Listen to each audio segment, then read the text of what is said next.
No fim do ano litúrgico, a igreja nos coloca o evangelho que fala exatamente do fim do mundo, né? Ou do fim dos tempos, em que Jesus conta aos seus discípulos as coisas últimas que vão acontecer. Nós teremos dois juízos, um juízo particular, que é feito na hora da morte, onde o nosso destino já é decidido ali, como a sentença, de acordo com o que nós fizermos ou deixarmos de fazer, e o juízo final, que é feito com todos. A Sagrada Escritura coloca o juízo final no Vale de Josafá, que na verdade é um vale que tem lá em Jerusalém, entre o Monte das Oliveiras e o Monte Sião. Ali, segundo a Sagrada Escritura e a tradição, acontecerá o juízo final. Não importa o local, importa que todos nós seremos chamados por Deus, ressuscitados, para um encontro com Jesus, que virá não como em Belém, mas virá com todo o poder e majestade. E antes de acontecerem essas coisas, os apóstolos perguntavam quando vai ser isso, porque imaginavam que seria logo em seguida. Depois da ascensão de Jesus, muitos já imaginavam que seria logo o fim do mundo, a volta de Cristo. O fato é que já passamos 2000 anos, o dia nós não sabemos, só Deus sabe, né? E Deus nos deixa nesta ignorância, digamos, do dia, exatamente para nós estarmos preparados, porque assim não sabemos o dia do fim do mundo, também não sabemos o dia da nossa morte, desse encontro com Cristo, e nós devemos estar preparados. Muitas vezes a nossa morte vem depois de uma doença longa ou de um grande sofrimento, e o próprio sofrimento da morte é grande. Assim também, no fim do mundo, haverá muitos acontecimentos que anunciarão esse tempo. E alguns podem perguntar, mas padre, já estão acontecendo tantas coisas no mundo. Realmente, quando fala do fim do mundo, São Paulo diz que não virá antes de vir a grande apostasia, que é o abandono da fé. Mas pela Sagrada Escritura sabemos também que o Evangelho vai ser pregado em todo o mundo, embora nem todos crerão no Evangelho. E não significa que será ao mesmo tempo. Jesus fala disso. São Paulo fala também da conversão dos judeus, que acontecerá antes do fim do mundo. Isso ainda não aconteceu. Fala-se também da vinda de 2 profetas ou de 2 homens de Deus. A Sagrada Escritura fala de Enoque e Elias, que serão maltratados e serão mortos e colocados em praça pública e depois ressuscitarão. Isso ainda tudo indica que não aconteceu. E fala-se também na Sagrada Escritura da vinda do anticristo. O próprio Jesus fala disso, e nos livros Apocalipse, por exemplo, fala do anticristo, que é uma pessoa que virá como se fosse o Cristo, e um grande líder que arrastará o mundo inteiro, fazendo uma espécie de nova ordem, que não será ordem, será desordem mundial, colocando todos a seus pés, e quem não o seguir vai ser perseguido. Não sabemos que quando acontecerão essas coisas. São esses 5 sinais de que eu falei. Se será, porque para Deus não existe o tempo. O que para nós é um dia, para Deus é 1000 anos. O que para nós é 1000 anos, para Deus é um dia. Assim fala o salmista Davi. O fato é que, independente do fim do mundo, nós devemos estar preparados, sobretudo conservando a nossa fé. E a nossa grande responsabilidade de cristãos é conservar a fé. Embora muitos sinais nós já vejamos, não quer dizer que o fim do mundo vai ser agora, mas já vemos muita apostasia, já vemos muitas perseguições à igreja. Nossa Senhora fala de perseguições ao Santo Padre, mas que depois o Imaculado Coração triunfará. Mas não sabemos quando será isso. Quando vem essa pandemia agora, que coloca o mundo inteiro de joelhos diante de um vírus, e agora querem colocar diante da ciência, ou diante da política, enfim. Os cristãos têm que ficar atentos com o compromisso que têm com a fé. E no máximo que pode acontecer conosco é morrer. O máximo. E depois da morte é o que importa. Por isso, qualquer pânico, qualquer desespero, isso não é uma atitude de um cristão, pelo contrário, é uma atitude do demônio que coloca isso nas pessoas, para que as pessoas se esqueçam do seu destino maior, que é a vida eterna. Isso não significa que nós não devamos nos cuidar aqui na terra, mas, sobretudo, conservando a nossa fé. Por isso, muito cuidado de manter a fé. E o que é a fé, nós já meditamos algumas vezes. Mas nós temos sinais da nossa fé. No Evangelho de hoje, fala-se de que aparecerão falsos cristos, aqui e acolá. Esses falsos cristos não necessariamente são pessoas, podem ser ideologias. O comunismo se apresenta como um falso Messias, para dar um paraíso aqui na terra, por exemplo. O liberalismo da Revolução Francesa fez a mesma coisa, em que coloca o homem como se fosse o próprio Deus. O comunismo já nega a existência de Deus. A Revolução Francesa, o liberalismo coloca o homem como o próprio Deus. Eu sou o Deus, a Deus a razão.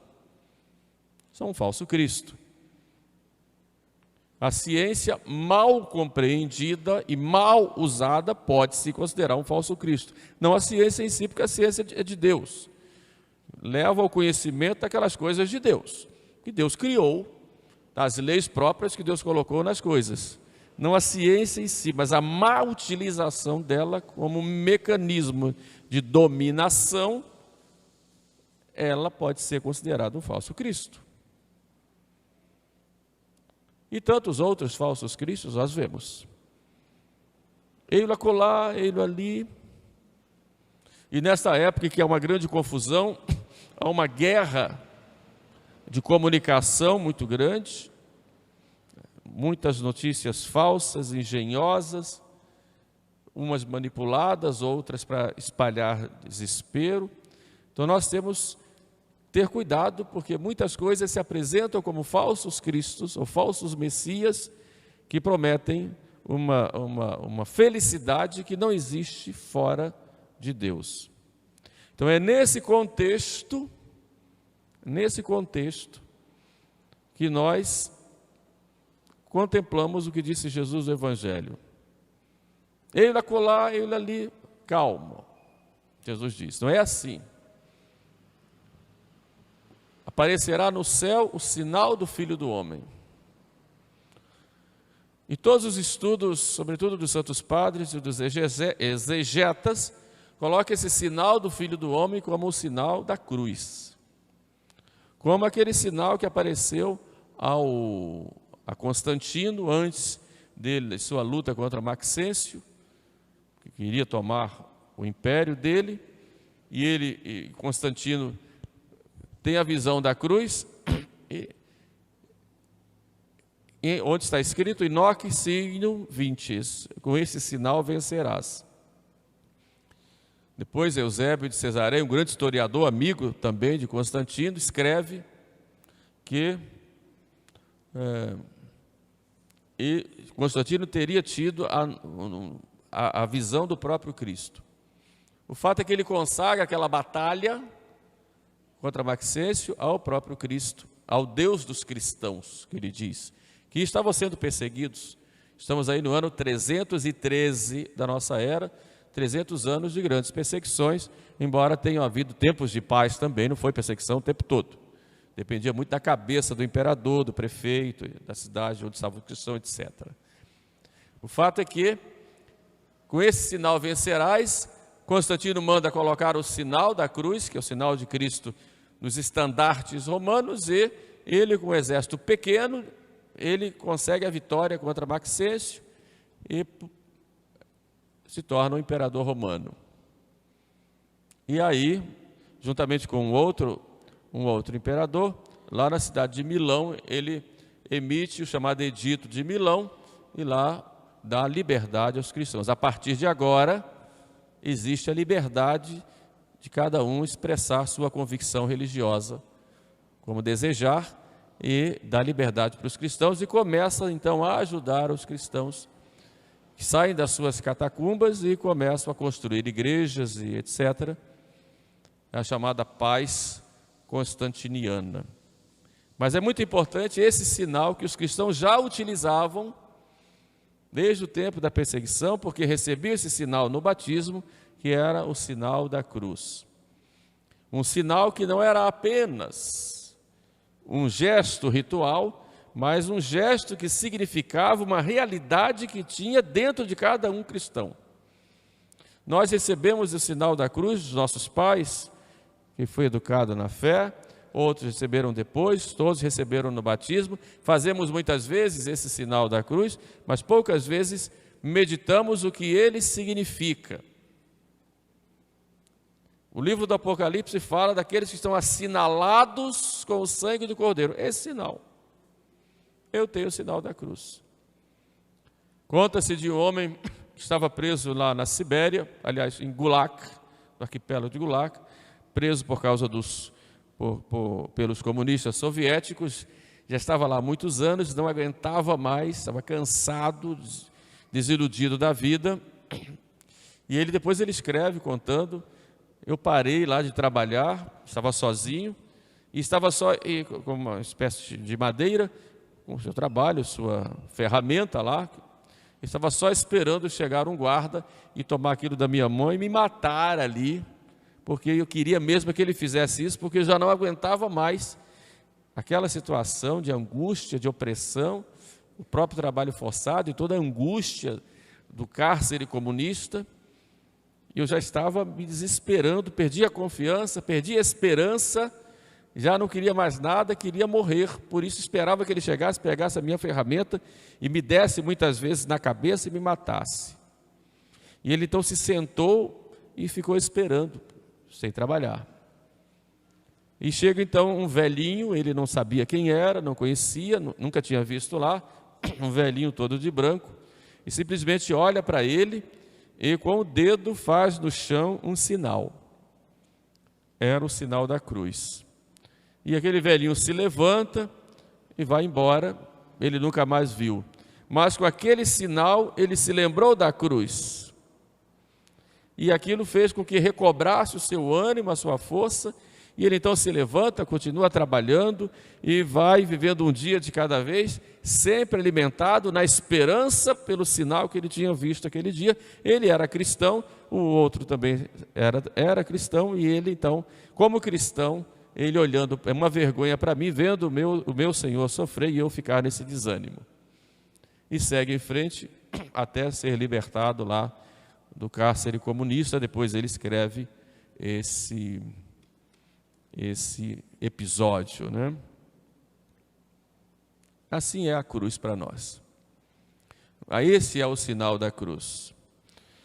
O sinal da cruz se apresenta na igreja, aliás, apresenta na história humana já no tempo do profeta Ezequiel, em que tem uma visão em que Deus aparece a ele dizendo que ia mandar exterminar todos os idólatras de Jerusalém, que era praticamente todo mundo. Mas que deveria ser, havia um sacerdote na visão, que deveria fazer um sinal da cruz. Nota, estamos antes de Cristo ainda. O sinal da cruz está testa daqueles que não concordaram com a idolatria e que choravam e gemiam diante de toda aquela abominação que havia em Jerusalém. Esse homem de branco vai lá e faz o sinal da cruz em cada um. Depois vêm os exterminadores, matam a todos, mas poupam aqueles que tinham o sinal. Já era um prenúncio, né, desse sinal que nós recebemos no nosso batismo. E Jesus Cristo fala a Nicodemos, comparando a serpente de bronze que Moisés faz no deserto para curar aqueles que estavam sendo mordidos por cobras venenosas no deserto, olhando para a serpente de bronze, ficaria curado. Cristo disse que aquela serpente de bronze era a figura dele. Eu, quando for suspenso no madeiro, atrairei todos a mim. Por isso a cruz para nós é a atração que Jesus, é a atração de Jesus. Ele nos atrai a Ele.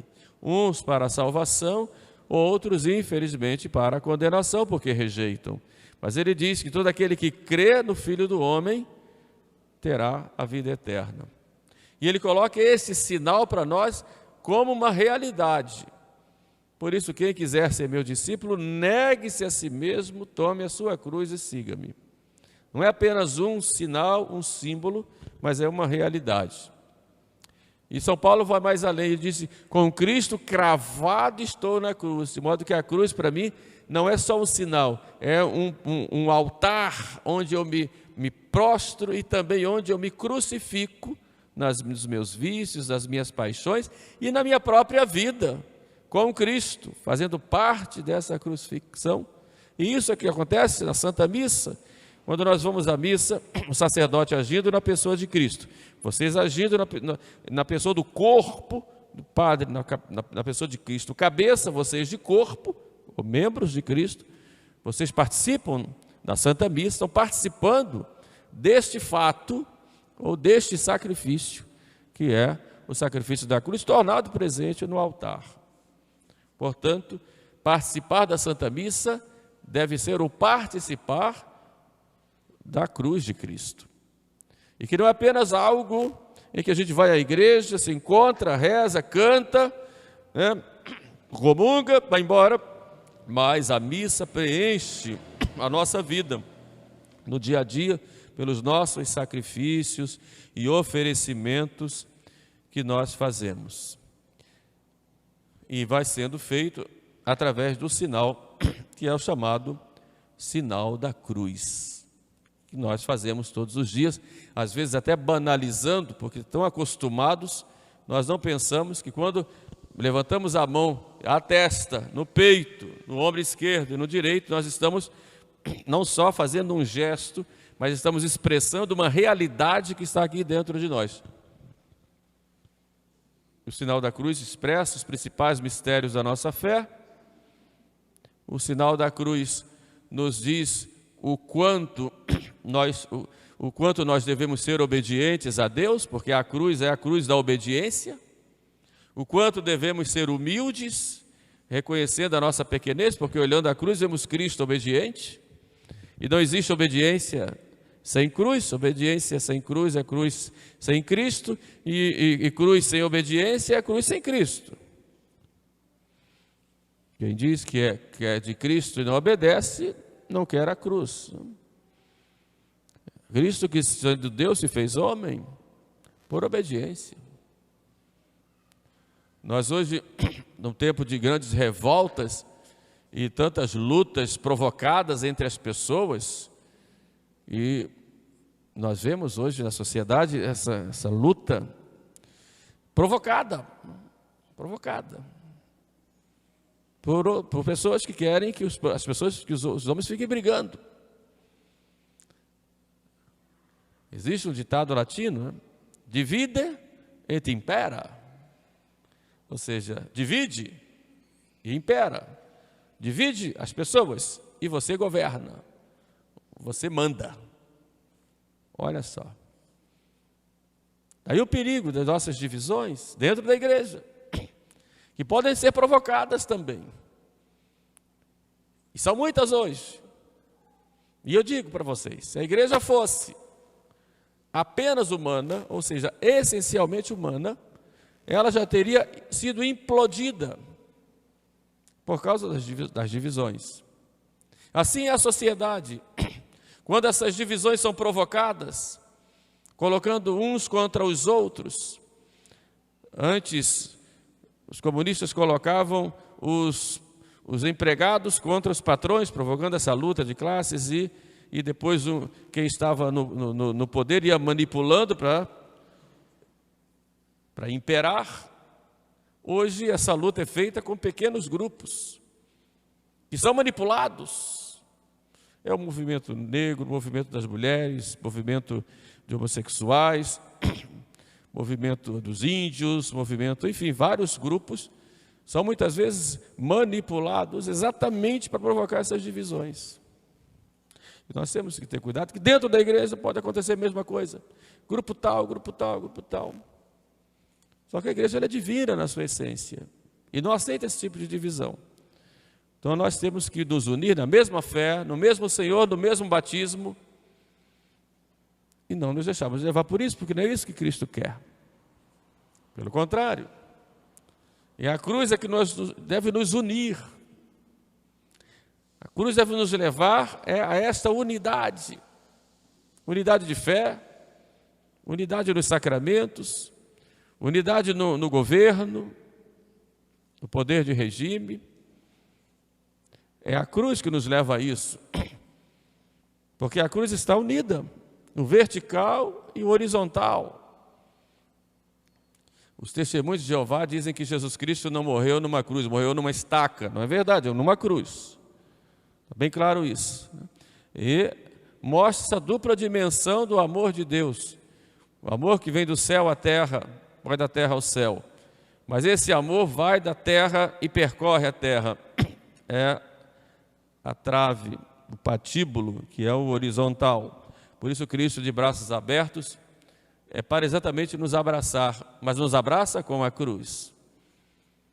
Então fazer o sinal da cruz é contemplar e vivenciar esta obediência de Cristo, esta humildade de Cristo, esta unidade que há no corpo de Cristo e esta perseguição que há também ao corpo de Cristo.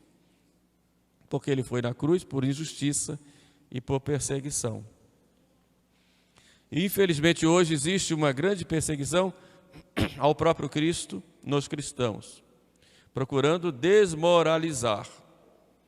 Agora já começaram a fazer programas, filmes e tudo mais, exatamente escritos e divulgando isso nas redes sociais, para desmoralizar, para destruir, se possível fosse, a pessoa de Jesus Cristo, para ridicularizar.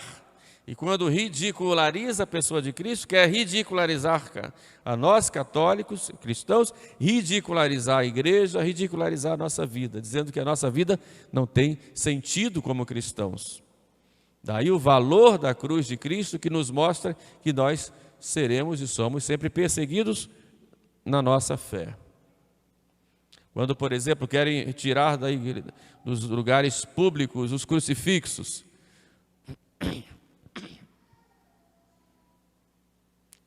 eu já nem faço a reflexão do ponto de vista apenas cristão religioso, mas do ponto de vista próprio moral e pessoal e até humano.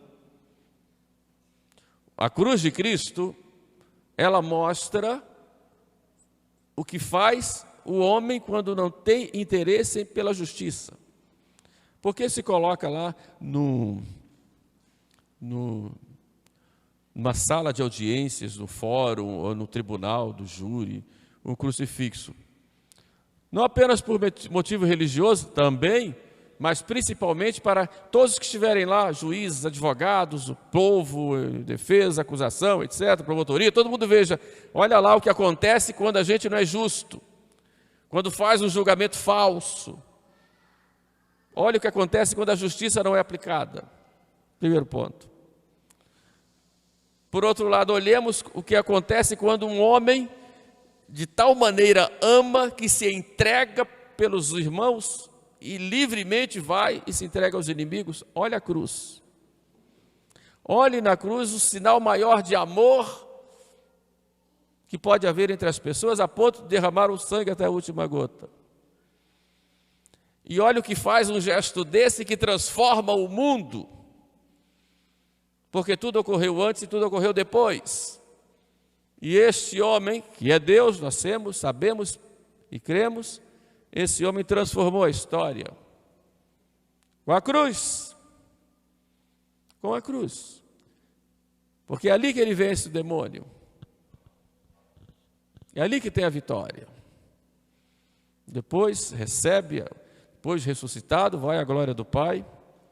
Mas a cruz é sinal de vitória e sinal de glória. Por isso, quando nós fazemos o sinal da cruz, e devemos fazer muitas vezes, aconselho aos pais, né? As criancinhas aqui, bonito, né? Toda noite, antes de dormir, os pais vão lá e façam a cruz na testa dos seus filhos. Façam uma cruz na testa. Faça o sinal da cruz todos os dias, quando saem de casa, quando volta, quando entra no carro, sai do carro. Faça o sinal da cruz quando vai dormir. Faça muitas vezes. Felizmente eu tenho visto muitos católicos que ainda não aprenderam a fazer o sinal da cruz, hein? Até aprenda e faça. Pedindo a nosso Senhor que nos livre de todos os inimigos. E que esse sinal seja o sinal de vitória. Com este sinal vencerás, diz a história de Constantino. Com esse sinal nós vencemos. Então façamos muitas vezes. O demônio é vencido, o demônio se desespera. Dizia São Cirilo de Jerusalém, é o sinal de poderosa proteção, um benefício, um estandarte dos fiéis e terror dos demônios.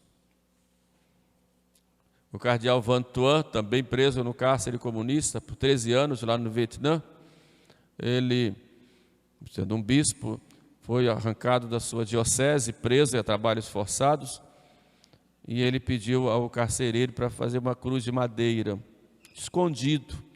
Então ele pegou, fez com a própria mão a cruzinha de madeira, que era a cruz de bispo, e colocava escondido. Quando a situação ficava difícil, tinha a tentação do desespero, a angústia, ele olhava para aquela cruz de madeira, e ele recobrava toda a esperança. 13 anos preso. Isso não tem muito tempo, né? Morreu tem poucos anos. Cardeal Van Thuan. E assim seja a nossa vida uma vivência total nessa cruz. Por isso eu estou chamando a atenção de vocês para esses pontos, para que o meu cuidado, e você já deve ter observado isso nas homilias, é o cuidado com a nossa identidade católica. Então vocês façam sempre essa leitura, sobretudo das últimas homilias que eu tenho feito, de que nós vivamos a nossa identidade católica. Num mundo onde se permite tudo, viver essa identidade, que é objeto de perseguição, não tenho dúvida. Mas viver essa identidade. Foi isso que deu força aos primeiros cristãos. Viver a identidade mesmo católica. Então vamos nesse caminho. E nossa identidade é a da cruz.